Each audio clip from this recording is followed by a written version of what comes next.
we started back in 1996. We put together an initiative out of Struthers called the Mahoney River Corridor of Opportunity, MRCO, and the focus was to clean up and redevelop about 1,000 acres of land in Struthers, Campbell, and Youngstown in the southeast portion of the river corridor. Well, over those years, and it took about 4 years to get everybody on the same page, but since about 2000 and through 2007, collaborating together, the three communities in the county, and tapping into the talents that are already here, we managed to do approximately almost $20 million worth of environmental assessments, remediation, and infrastructure improvements in that small area. And the impact was, and we can't take credit for all of it, but we saw a significant increase in economic activity in that acreage.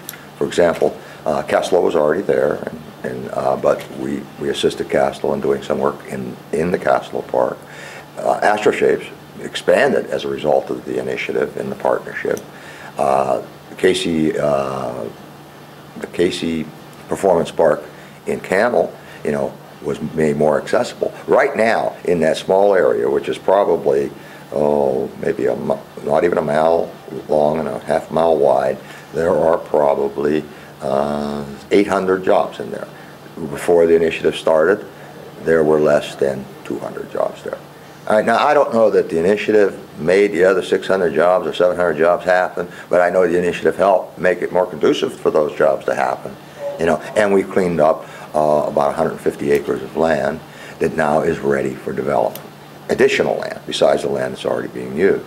So what happened then was, if we can do this over here, why can't we do this throughout the whole Mahoney River Corridor Valley? So what we did was we last year got together and said, can we expand this initiative to include everyone from Lowellville along the river to Newton Falls, all the incorporated areas between Lowellville and Newton Falls. They all are similar in their nature, especially from Warren down. They all have the same problems. They're all urban communities that have the same, very similar problem. Brownfields, former industrial sites, older central cities, that kind of thing. We could do this model over and over and over again right up the river, and that's what we did. We approached the university, and we needed a home. We said, we need institutional support, and the university has tremendous resources here. The Center for Urban and Regional Studies is great. I mean, they can do the research. So we became an R&D kind of project, research the sites and develop them. That's what we are. And now we become the Mahoney River Initiative. We're a Mahoney River Corridor Initiative. So it's the MRCO in an expanded version. 9 mayors are in the Mayors Association to help facilitate it. They are the link of the initiative to the political side. They've all agreed that they're going to focus as mayors of the river corridor on redeveloping lands in their community along the river corridor.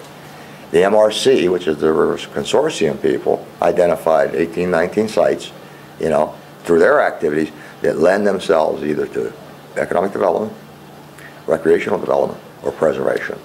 So we are in the process of building site plans and then, of course, implementing projects, going after money.